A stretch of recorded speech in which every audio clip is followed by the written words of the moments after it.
Please. माननीय Shri Raghav Chadha. Sir अक्सर देखा जाता है कि जब वित्त मंत्री जी बजट पेश करती हैं, कृपया चेयर पे बैठ कर ना बोले सर। अक्सर please please.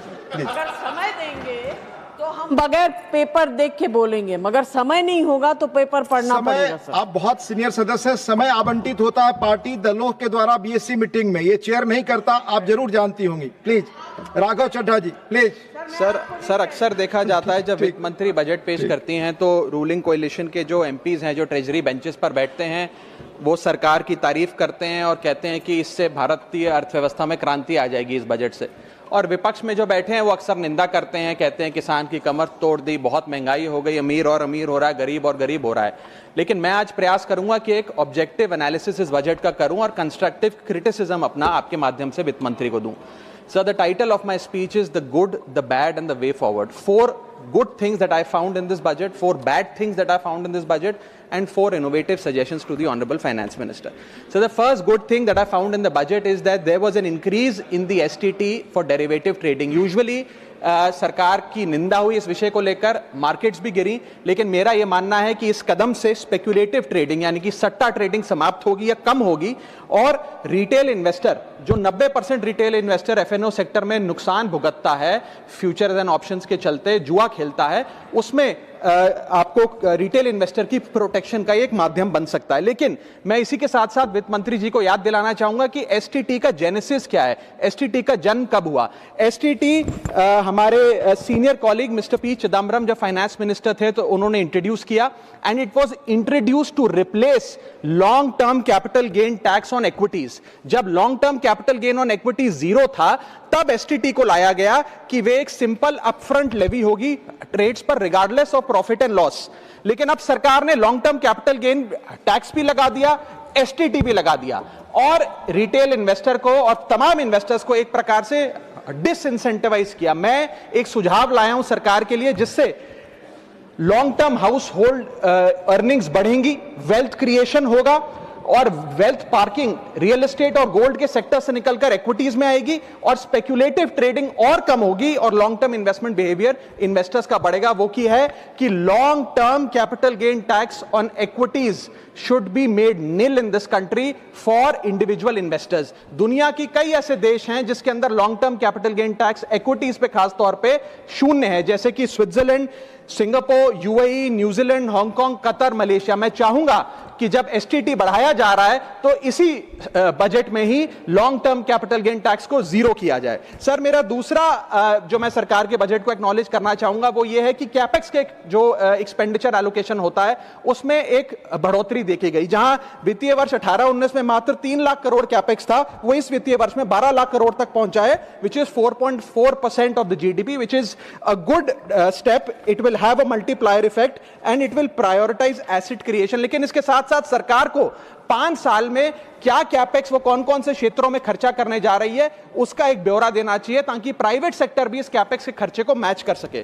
So third thing which we found in the speech of the finance minister is that there was a relative restraint in making budgetary announcements for election bound states. अक्सर वित्त मंत्री का भाषण सुन के आप बता सकते हैं कि कौन से राज्यों में चुनाव होने जा रहा है। इस स्पीच में उन्होंने थोड़ा सा रिस्ट्रेंट एक्सरसाइज किया जिसे मैं एक्नॉलेज करता हूं। और आखिरी अच्छी चीज जो इस बजट में नजर आई वो ये था कि एनआरआई की इन्वेस्टमेंट लिमिट में एनहांसमेंट हुई। लेकिन मैं बता दूं कि जब एफआईआईज ने, फॉरेन इन्वेस्टर्स ने, फॉरेन पोर्टफोलियो इन्वेस्टर्स ने इस देश के बाजार से पैसा निकाल लिया और पिछले एक वित्तीय वर्ष में 23 बिलियन निकाला, तब जाकर सरकार जागी और सरकार ने एनआरआईज के लिए इक्विटी मार्केट का दरवाजा खोलकर उनकी इन्वेस्टमेंट लिमिट को 5% से बढ़ा दिया। इसमें कोई दो राय नहीं है कि इससे इन्वेस्टर्स 32 मिलियन एनआरआई इन्वेस्टर्स को अब भारतीय बाजार में पैसा डालने का मौका मिलेगा। लेकिन इसी के साथ साथ सरकार को इस पर भी गौर फरमाना चाहिए कि क्यों फॉरेन इन्वेस्टर्स भारत से पैसा निकाल कर बाजार को छोड़कर जा रहे हैं। Sir now I come to the bad part of the budget. First thing is the debt to GDP crisis. सरकार ने और डेट लेने के लिए, कर्जा लेने के लिए इस बजट में फॉर्मूला ही बदल दिया। पहले सरकार डेट जब लेती थी तो ओल्ड एफआरबीएम रूल्स के तहत 3% ऑफ जीडीपी तक का फ्रेश डेट लेती थी। इस बजट में सरकार ने उस फॉर्मूले को बदलकर कहा कि टोटल सरकार का डेट जीडीपी का 50% होगा और उस सीमा में हम डेट लेंगे, यानी कि they want to play on the denominator effect. For example, एक साल बजट अगर हमारा जीडीपी 12% से ग्रो करता है तो उस साल सरकार खूब सारा डेट लेके सरकार पे कर्जा लाद सकती है, जो कि फिस्कल डेफिसिट 4.5, 6.5, 5% तक भी पहुंच सकता है। सर, इसी के साथ साथ मैं बताना चाहूंगा कि आज सरकार कहती है कि हमारा डेट टू जीडीपी रेशियो 56% है, लेकिन ये गलत है, क्योंकि बहुत सारे ऑफ बैलेंस शीट आइटम्स हैं जिसे सरकार डेट में दिखाती ही नहीं है, जैसे कि FCI bonds, OMC bonds, fertiliser, NHAI, NFSS, यानी कि तमाम तरीके के ऐसे कर्जे हैं सरकार के ऊपर जो सरकार अपनी बैलेंस शीट में नहीं दिखाती है। सर, मैं सरकार को आपके माध्यम से यह रिक्वेस्ट करना चाहूंगा कि देश का कर्जा और कैसे ना बढ़े इस पर काम करें, ना कि और कर्जा लेने के लिए हम जीडीपी और डेट टू जीडीपी के फॉर्मूले के रेशियोज बदलकर और पैसा कर्जे पे ब्याज पर लेने का प्रयास करें। सर, दूसरी दिक्कत जो इस बजट में नजर आई वो ये थी कि इनकम टैक्स स्लैब में चेंज नहीं हुआ। सर, हर साल देश का आम आदमी जब वित्त मंत्री जी की बजट की स्पीच सुनता है तो वो इसलिए नहीं सुनता कि पीएलआई की क्या इन्वेस्टमेंट होगी, कौन सा कॉरिडोर बन रहा है। देश का आम आदमी, सैलरीड क्लास, इसलिए बजट की स्पीच सुनता है कि उसके अंदर स्लैब में कोई रिवीजन होगा, क्या हमारी स्टैंडर्ड डिडक्शन की जो हमें डिडक्शन मिलती है वो बढ़ेगी। लेकिन इस बार बजट में देश का आम आदमी और खास तौर पर देश का मिडिल क्लास डिसअपॉइंट हुआ।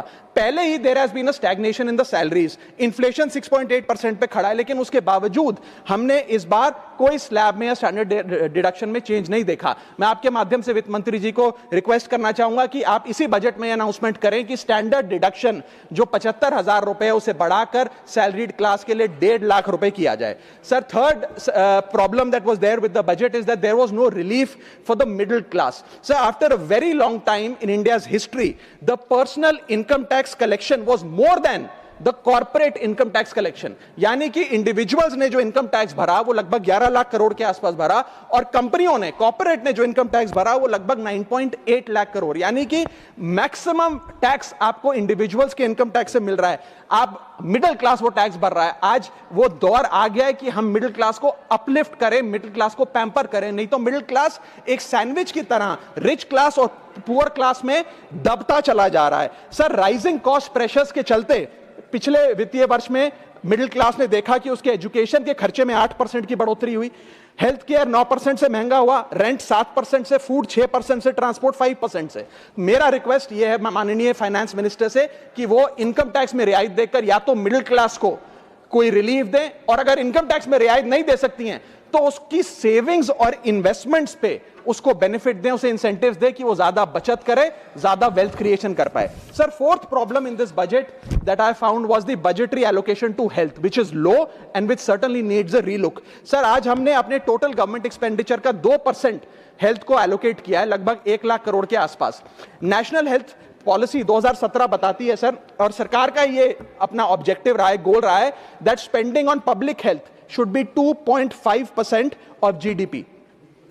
आज हम 2026 में खड़े हैं, हमारी पब्लिक हेल्थ पे स्पेंडिंग मात्र 0.5% ऑफ जीडीपी। हम अपने लक्ष्य से कोसों मील दूर हैं। जहां यूएस में 18% ऑफ जीडीपी हेल्थ केयर पे खर्च होता है, यूके में 12%, जर्मनी में 13%, स्वीडन में, नेदरलैंड में, डेनमार्क में, जापान में, स्पेन में 10% ऑफ जीडीपी खर्च होता है, क्योंकि वो देश जानते हैं कि जान है तो जहान है। लेकिन हमारे देश में मात्र 0.5% ऑफ जीडीपी हम अपने हेल्थ पे खर्च करते हैं, और इसके चलते आलम यह है कि सरकारी अस्पताल में अगर आप चले जाइए, which is called the backbone of India's healthcare, वहां पर आपको पुरानी जर्जर बिल्डिंग मिलेंगी, मैसिवली अंडरस्टाफ्ड हॉस्पिटल मिलेगा, ओवरवर्क डॉक्टर मिलेंगे, पॉपुलेशन के हिसाब से बेड नहीं मिलेगा, जांच के लिए मशीनें नहीं हैं, दवाइयों की कमी है, और अगर इलाज की, ऑपरेशन की डेट मिल भी जाए तो वो डेट इतनी दूर होती है तब तक मरीज चल बसता है। Sir, the reality is that COVID made us realise, and it was a wake up call for India's public health infrastructure, and I want to ask the house today, are we prepared,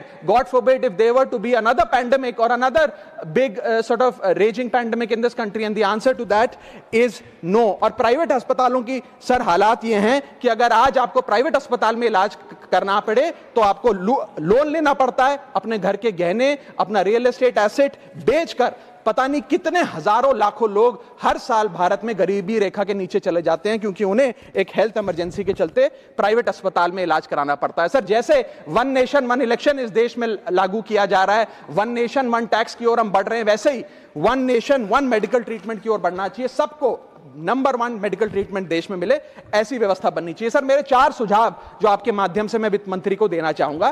पहला सुझाव है, put all land and property records of India on blockchain. एक blockchain based land registry ledger बनाइए। पहले 10 major राज्यों शहरों से शुरू करिए, महानगरों से और टियर 2 सिटीज से, जिस ब्लॉकचेन लेजर में हर रिकॉर्ड, हर सेल, हर म्यूटेशन, हर इनहेरिटेंस को एक डिजिटल रिकॉर्ड बुक में डाला जाएगा, जो एक ब्लॉकचेन लेजर होगा, जो टाइम स्टैम्प्ड होगा, टेम्पर प्रूफ होगा, 100% ट्रांसपेरेंट होगा और रियल टाइम प्रॉपर्टी ट्रैकिंग आप उसे कर सकेंगे, जिसके चलते इंस्टेंट टाइटल वेरिफिकेशन होगा। आज सर हमारा जो रियल एस्टेट का लैंड एंड प्रॉपर्टी रिकॉर्ड का जो बाजार है उसमें अटर कियोस है। कियोस इसलिए है कि लोगों को रजिस्ट्रार के दफ्तर के बाद धक्के लग रहे हैं, दलालों ने उन अफसरों पे पूरी तरीके से कब्जा किया हुआ है, प्रॉपर्टी टैक्स में चोरी होती है, सर्कल रेट को एक्सप्लॉइट करके कैश में प्रॉपर्टियां खरीदी जाती हैं, फर्जी कागज, कब्जे, टाइटल डिस्प्यूट, न जाने क्या क्या चल रहा है, जिसके चलते आज 66% of India civil disputes are land disputes. 45% of properties lack clear title in India. India ranks 133 out of 190 in property registration efficiency. 48% of our properties are under dispute and the average time taken by civil courts to resolve these disputes is 7 years. And 6.2 crore property documents are pending digitization. वो तहसीलदार के दफ्तर में पड़े या registrar के दफ्तर में, उनका डिजिटाइजेशन अभी तक नहीं हुआ। इन सारी बीमारियों का एक ही दवा है, that is national blockchain registry, जिसके चलते प्रॉपर्टी डिस्प्यूट समाप्त होंगे, मिडिल क्लास की वेल्थ अनलॉक होगी क्योंकि वे और ब्याज पे पैसा ले पाएंगे, प्रॉपर्टी टैक्स की कंप्लायंस बढ़ेगी और रीट्स जैसे इन्वेस्टमेंट व्हीकल्स को ब्लॉकचेन वेरीफाइड टाइटल मिलेंगे, उसमें भी बढ़ोतरी देखी जाएगी।